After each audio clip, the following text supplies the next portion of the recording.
جب ماہ سیام رمضان المبارک جلوہ گر ہوتا ہے، جنت کے 8 دروازے کھول دیے جاتے ہیں، جہنم کے دروازے بند کر دیے جاتے ہیں اور شیاطین جکڑ دیے جاتے ہیں۔ اللہ جل شانہ اس موسم رحمت میں خاص عنایات اپنے بندوں پہ فرماتا ہے۔ ایک نفل ادا کرنے سے فرض ادا کرنے کا ثواب ملتا ہے اور ایک فرض ادا کرنے سے 70 فرائض ادا کرنے کا ثواب ملتا ہے۔ اسی طرح راہ خدا میں 1 روپیہ دو گے تو 70 روپے خرچ کرنے کا ثواب ملے گا۔ اسی طرح باقی نیکیاں بھی جتنی بھی ہم کرتے ہیں وہ ایک نیکی کریں گے تو 70 گنا اجر ماہ سیام میں ہمیں نصیب ہوتا ہے۔ اس لیے اہل ایمان کا یہ طریقہ ہے کہ وہ اس مہینے میں کثرت کے ساتھ تلاوت کرتے ہیں، کیونکہ ایک مرتبہ اگر قرآن مجید پڑھ لیا تو 70 مرتبہ قرآن مجید پڑھنے کا ثواب نصیب ہوا۔ ماہ سیام میں چونکہ شیطان بندہ ہوا ہوتا ہے تو ہم اپنے آپ کو نیکی کی طرف اگر لانا چاہیں تو اتنی رکاوٹیں نہیں ہوتی جتنی عام دنوں میں ہوتی ہیں، لیکن اس کے باوجود بہت سارے لوگ ہیں جو رات کو بڑا پکا ارادہ کر کے سوتے ہیں کہ میں صبح وقت پہ اٹھوں گا اور نوافل بھی پڑھوں گا اور نماز بھی ادا کروں گا، لیکن جب صبح ہوتی ہے تو انہیں یا تو جاگ نہیں آتی یا نیند سے بیدار ہو جاتے ہیں، بستر سے اٹھا نہیں جاتا۔ جبکہ وہی شخص انہوں نے صبح سبزی منڈی جانا ہو تو چھلانگ لگا کے اٹھتے ہیں اور سبزی منڈی پہنچتے بھی ہیں۔ سستی طبیعت کا کسل نہیں ہوتا۔ عمومی طور پہ ہم اپنے آپ کو بیمار تصور کر لیتے ہیں اور سستی اور کسل کا نام دے کر کے، بہانہ دے کر کے ہم کہتے ہیں کہ بس کیا کریں، ہم کو ارادہ کرتے ہیں روز لیکن ہم سے اٹھا نہیں جاتا، بس طبیعت اس طرح کی ہے، کسل ہے، سستی ہے۔ یہ بات ذہن میں رکھیے گا کہ ارادہ کرنے کے باوجود بھی صبح جب ہم اٹھ نہیں پاتے یا کوئی بھی نیکی کا کام ہم کرنے کا ارادہ کرتے ہیں تو ارادہ کرنے کے باوجود ارادہ ہی رہ جاتا ہے، ہم کر نہیں پاتے۔ تو اس کا سبب یہ ہوتا ہے کہ بہت سارے ہم گناہ کر چکے ہیں اور ان گناہوں کی وجہ سے ہم نیکی کی توفیق نہیں پاتے۔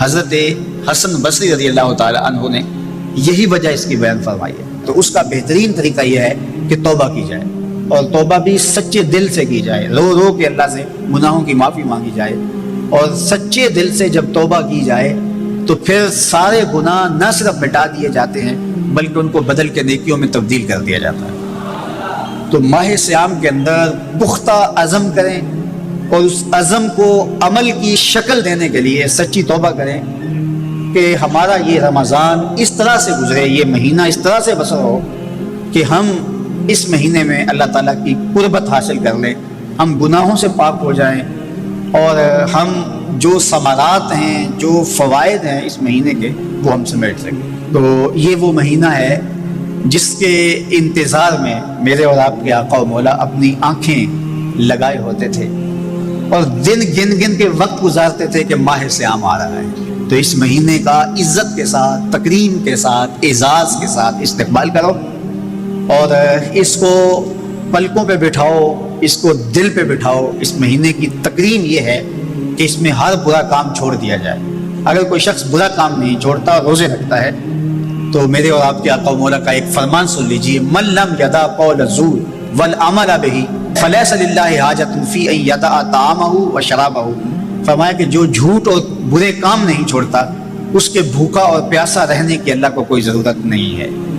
تو روزہ خوراک بچاؤ مہم نہیں ہے جو چلائی جاتی ہے، بلکہ یہ تزکیہ نفس کا موسم ہے، باطن کی صفائی کا موسم ہے۔ اور باطن کی صفائی نہیں ہوتی جب تک ہم کوشش کریں۔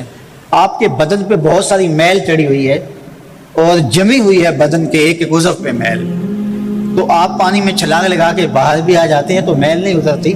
چلو کچھ نہ کچھ فرق تو ضرور پڑ جاتا ہے لیکن میل نہیں اترے گی۔ میل کب اترے گی؟ جب آپ اپنے بدن کو مل مل کے اس کے اوپر صابن لگا کر کے اچھی طرح سے اس کو جب اتاریں گے محنت کوشش سے، تو پھر آپ کا بدن مہک جائے گا، ہلکا پھلکا ہو جائے گا، میل اتر جائے گی۔ یہ موسم رحمت ہے، اللہ کی رحمتوں کا می برسے گا، اس سے کچھ نہ کچھ فائدہ تو ہوگا ہی، لیکن حقیقی فائدہ وہی حاصل کرے گا جو اپنے گناہوں کو مل مل کے دھوئے گا اور اپنے آپ کو صاف کرنے کی کوشش کرے گا۔ تو اپنے من کے میل اتارنے ہیں، اپنے باطن کے میل اتارنے ہیں، اپنے اعمال کی درستگی کی کوشش کرنی ہے۔ صلاۃ التراویح مسجد میں نہیں آ سکتے تو گھروں میں پڑھ لیجئے۔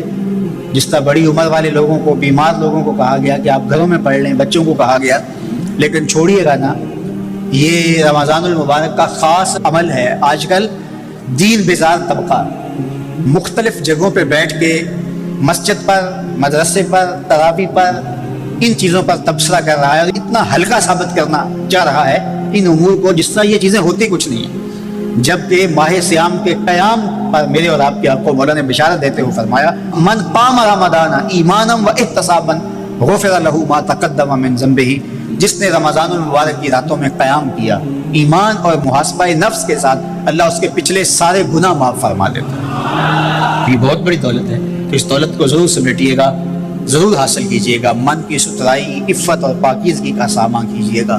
اللہ آپ سب کو اپنی امان میں، اپنی حفاظتوں کے حصار میں رکھے.